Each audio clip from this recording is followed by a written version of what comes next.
Welcome to my channel. Assalamualaikum warahmatullahi wabarakatuh. Oke, sebelum dimulai ceritanya seperti biasa, bantu dulu tekan tombol like dan berkomentar. Terima kasih Tuhan dan Nona. Bab 955, Ratu Pesona. Suara gempa bumi dan gunung yang berguncang itu juga terdengar oleh orang-orang di luar kota iblis. Dashiki tiba-tiba berdiri dan menatap kota iblis di kejauhan. Pupil matanya menunjukkan kengerian. Apa yang terjadi? Beberapa orang berspekulasi, apakah Tuan Chu melihat lubang hitam misterius di kota iblis? Perang telah dimulai, banyak orang menahan napas. Seperti yang diharapkan dari Tuan Chu, ada pergerakan segera setelah dia tiba. Di dalam kota iblis, hanya butuh beberapa menit sejak menyadari bahwa kota iblis adalah sebuah formasi besar hingga Chu Chen menemukan inti formasi tersebut. Inilah mengapa Liu Ruyan menyesalkan bahwa Chu Chen terlalu cepat.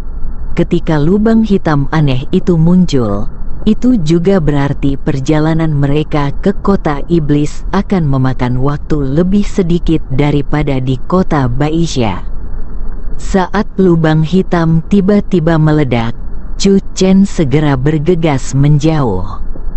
Saat sosok Chu Chen mendekati pintu masuk gua, tiba-tiba sebilah pisau yang sangat tajam menebas ke arah tenggorokan Chu Chen. Dalam sekejap, Chu Chen menepukkan telapak tangannya yang menyerupai seekor naga yang sedang berenang. Dia menyerang dari samping dan mengenai lengannya. Sosok itu kemudian muncul di depan Chu Chen.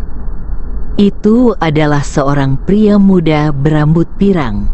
Namun, ketika dia membuka mulutnya, yang terdengar adalah suara seorang wanita.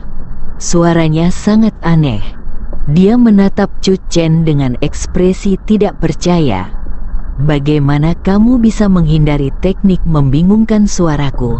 Dia tahu bahwa seseorang telah memasuki kota iblis, dan dia berbeda dari orang-orang yang datang sebelumnya. Setelah mengetahui bahwa Chu Chen adalah pemimpin kelompok ini, dia segera menggunakan teknik kebingungan suara pada Chu Chen. Jelaslah bahwa Chu Chen telah terpikat, dan tepat saat dia hendak menghancurkan jiwanya, Chu Chen benar-benar melawan, membuatnya lengah. Chu Chen tersenyum, "Suaramu bahkan tidak sebagus suara Suster Liu. Apa kau pikir kau bisa menipuku?" Ada kilatan kemarahan yang jelas di mata pria pirang itu saat dia menatap Chu Chen. Setelah beberapa saat, lelaki berambut pirang itu berkata dengan suara tajam, "Kupikir di era ini, tidak ada seorang pun yang dapat menghancurkan formasi Qin Jian. Aku tidak menyangka kau dapat menemukan pusat formasi dalam waktu singkat. Kau pasti punya cara untuk menghancurkan formasi ini.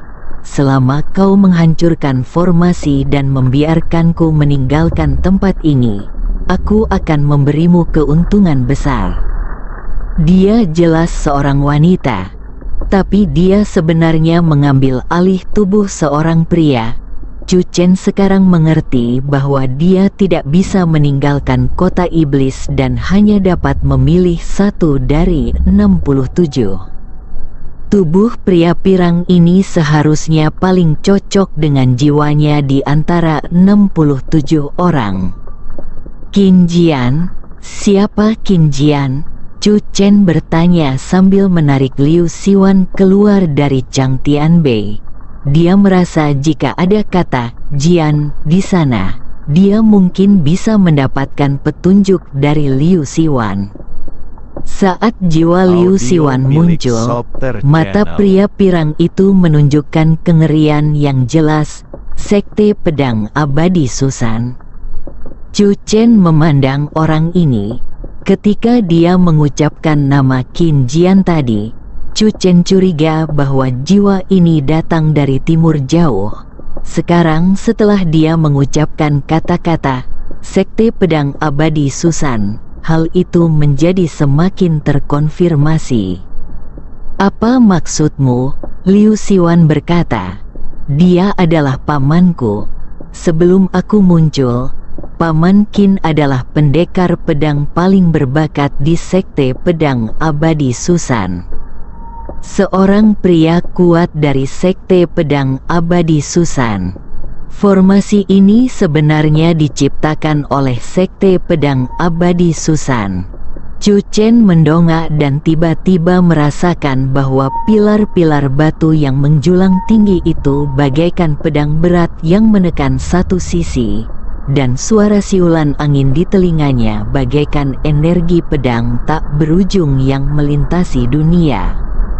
Jiwa Liu Siwan menatap pria pirang itu. Siapa kamu? Bagaimana kamu bisa mengenal Paman Qin? Pria berambut pirang itu mundur 2 langkah, tetap diam, dan hanya menatap Chu Chen. Jika dia ingin meninggalkan tempat ini, dia hanya bisa berdoa kepada Chu Chen. Akan tetapi, dia tahu betul bahwa dengan adanya murid-murid Sekte Pedang Abadi Susan di sekitarnya, mustahil baginya untuk pergi.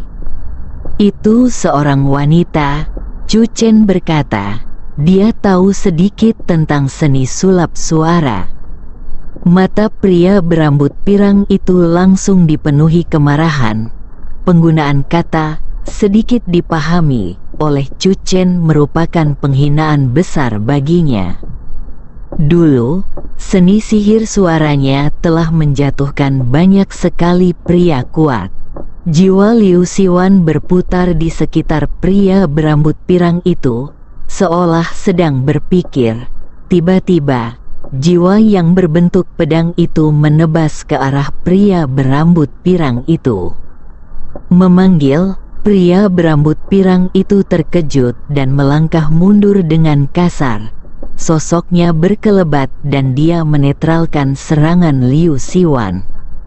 Artinya teknik, aku tahu siapa kamu, TSK.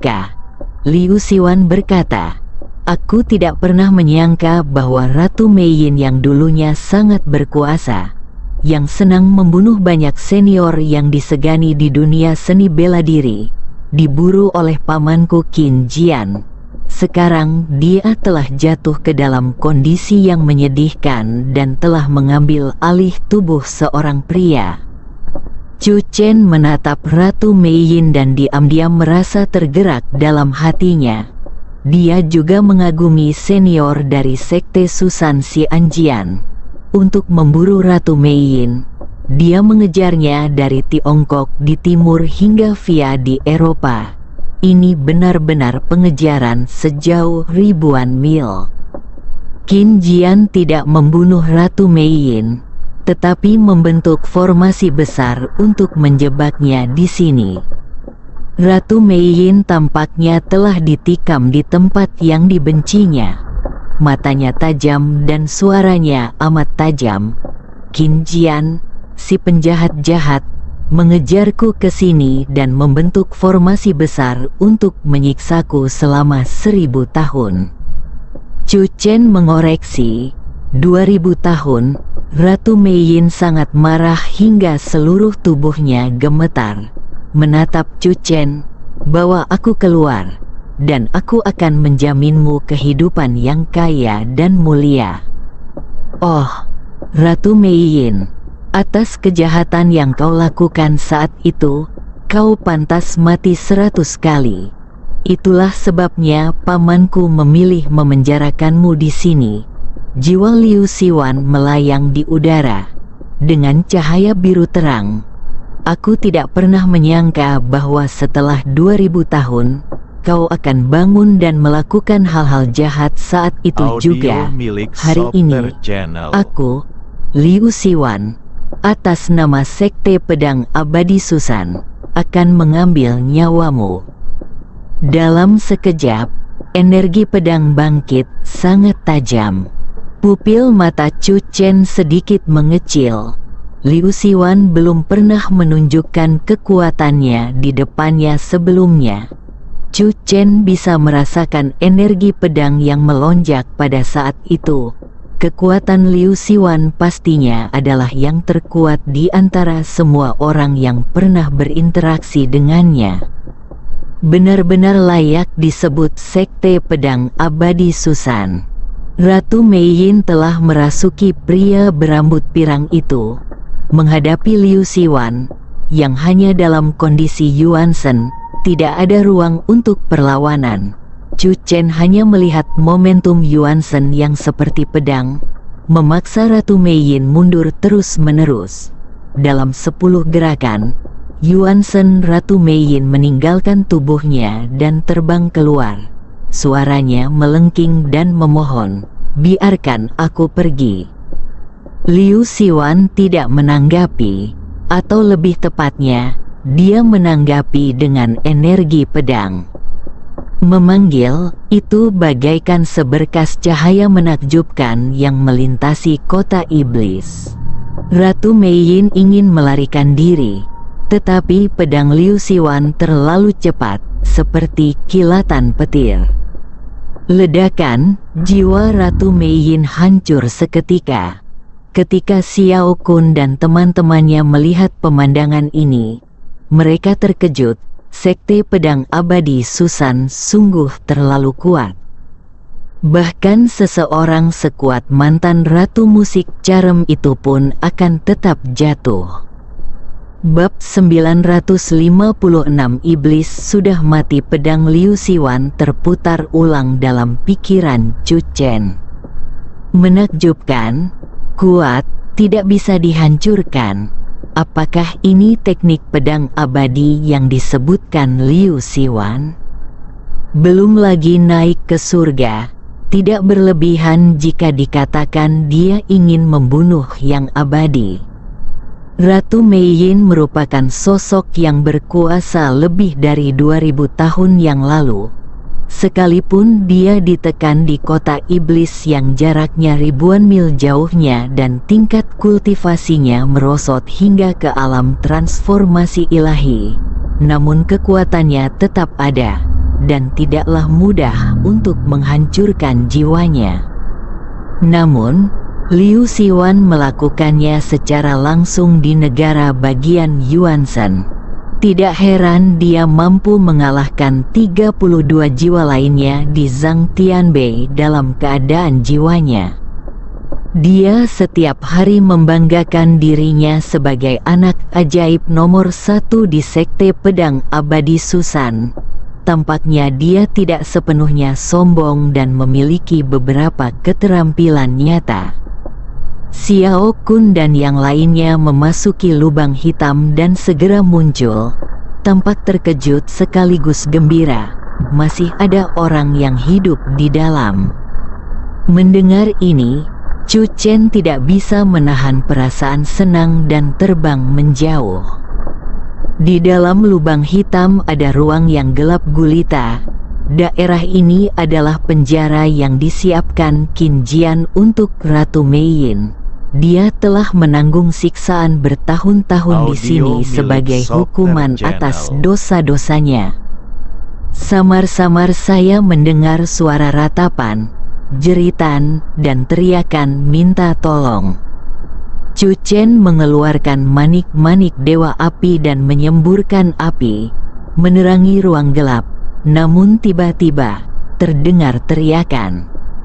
Chu Chen meliriknya. Puluhan orang duduk dan meringkuk bersama di tanah yang dingin. Mereka tampak sangat lemah, tetapi nyawa mereka tidak dalam bahaya. Ratu Mei Yin tidak membunuh mereka. Nama saya Chu Chen, dan saya dari Tiongkok.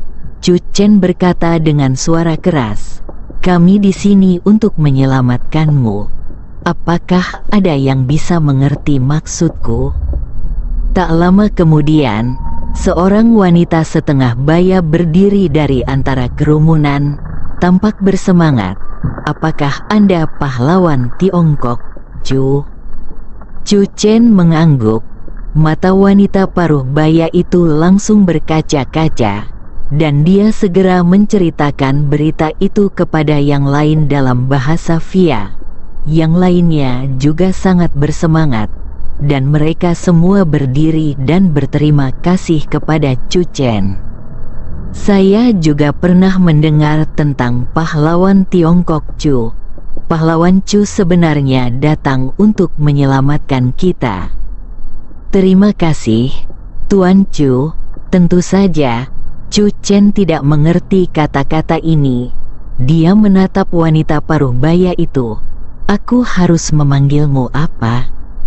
Wanita paruh baya itu dengan cepat menjawab, nama Tionghoa saya Zhang Yani, dan saya belajar dan tinggal di Tiongkok selama 10 tahun.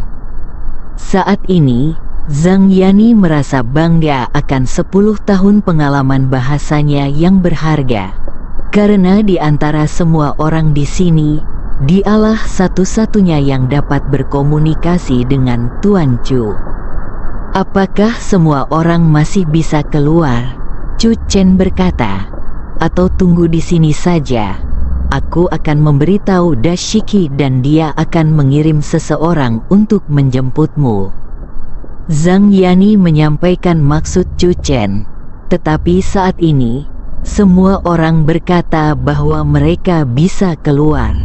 Mereka tidak dapat tinggal di tempat gelap seperti itu barang sesaat pun. Mengapa Ratu Meiyin tidak membunuhmu? Chu Chen bertanya dengan rasa ingin tahu. Dia menangkap kami dan tidak berkomunikasi dengan kami. Saya hanya mendengarnya berbicara sendiri, mengatakan bahwa dia telah disiksa di sini selama 1000 tahun, jadi dia ingin kami disiksa di sini selamanya. Dia memberi kami sedikit makanan yang awalnya ada di kota iblis agar kami tidak mati kelaparan. Sepertinya iblislah yang sedang mencari pengganti, kata Liu Ruyan. Mata Zhang Yani dipenuhi ketakutan dan dia tidak bisa menahan diri untuk tidak melihat sekelilingnya. Ada seorang pria setengah baya di sampingnya yang datang untuk mendukungnya. Dia adalah suaminya. Saya juga punya seorang putra berusia 9 tahun. Namanya Wei Ke. Kami belum melihatnya sejak kami jatuh di sini. Mata Zhang Yani memerah. Dia tidak tahu apa yang akan dialami putranya dalam situasi ini. Itu suatu kebetulan. Chu Chen tersenyum. Ovik sekarang bersama Dashiki di sebuah hotel tidak jauh dari Devil City. Jangan khawatir, kalian akan segera bertemu. Benar-benar, Zhang Yani bahkan lebih bersemangat, dan pasangan itu berterima kasih kepada Chu Chen. Chu Chen menatap Xiao Kun dan berkata, keluarlah dan hubungi Dashiki, lalu minta dia mengirim mobil untuk menjemput semua orang di sini. Xiao Kun berbalik dan pergi. Kota iblis itu sunyi. Orang-orang Dasici di kejauhan semuanya khawatir. Setelah Chu Chen memimpin 2000 orang memasuki kota iblis, terdengar suara gemuruh di kota iblis. Lalu ada energi pedang yang membubung ke angkasa, mengguncang segala arah dan mengejutkan semua orang. Tetapi saat itu, tidak ada pergerakan sama sekali. Saya tidak tahu bagaimana situasi di dalam sekarang. Menunggu dengan cemas. Pada saat ini, Dashiki merasa waktunya sangat lama. Bagaimana jika pahlawan Chu, seorang pria di samping Dashiki, tidak dapat menahan diri untuk bertanya, lalu apa yang harus kita lakukan? Jantung Dashiki tak kuasa menahan gemetar. Hatiku tiba-tiba menjadi berat. Tetaplah menunggu. Tiba-tiba seseorang berseru, seseorang telah keluar dari kota iblis. Suatu sosok datang mendekat dari jauh. mengenakan seragam 2000. Itu anggota 2000. Mengapa dia sendirian? Apa yang telah terjadi? Di luar kota iblis, banyak wartawan media berkumpul, dan saat ini, semua mata tertuju pada Xiao Kun. Xiao Kun tampak tenang saat dia mendekat. Semua orang tampak sangat gugup, takut mendengar berita buruk. Iblis sudah mati. Tolong minta Tuan Dasci untuk mengirim konvoi ke kota iblis untuk menjemput orang-orang di dalamnya. Sang penerjemah begitu terkejut hingga dia terdiam dengan badannya yang sedikit gemetar. Dashiki merasa cemas dan buru-buru bertanya, apa yang terjadi? Setelah beberapa saat, penerjemah itu tiba-tiba berdiri. Air mata mengalir di matanya. Iblis sudah mati, tetapi orang yang hilang itu masih hidup. Pahlawan Chu meminta kami untuk mengirim konvoi ke kota iblis untuk menjemput orang-orang di dalamnya. Begitu kata-kata itu terucap, badai pun muncul. Banyak sekali orang yang terkejut, lalu gembira. Benar-benar, itu hebat, terima kasih, pahlawan Chu. Dashiki juga bereaksi cepat. Cepat, tim ambulans masuk ke kota iblis. Sejak Chu Chen dan timnya memasuki kota iblis, tim ambulans berjaga di luar kota iblis. Begitu pula pasukan negara Via. Pada saat ini, atas perintah Dasici, mereka memasuki kota iblis dengan kekuatan yang besar. Xiao Kun menatap bocah lelaki Owei ke dan tersenyum tipis. Aku bertemu orang tuamu, mereka semua aman. Sang penerjemah dengan baik hati menerjemahkannya untuk anak kecil itu, dan air mata di matanya tidak dapat dihentikan, dan dia berlari menuju kota iblis. Krisis di Devil City telah teratasi. Banyak wartawan media akhirnya bereaksi. Wajah mereka penuh ketidakpercayaan. Pada saat yang sama, mereka bahkan lebih terkejut dengan kekuatan tim Chu Chen. Serahkan segala sesuatu yang orang lain tidak bisa lakukan pada tahun 2000. Chu Chen memenuhi janjinya. Ini tahun 2025. Iring-iringan mobil memasuki gedung dengan megah dan para wartawan pun turut mengerumuni. Bersambung.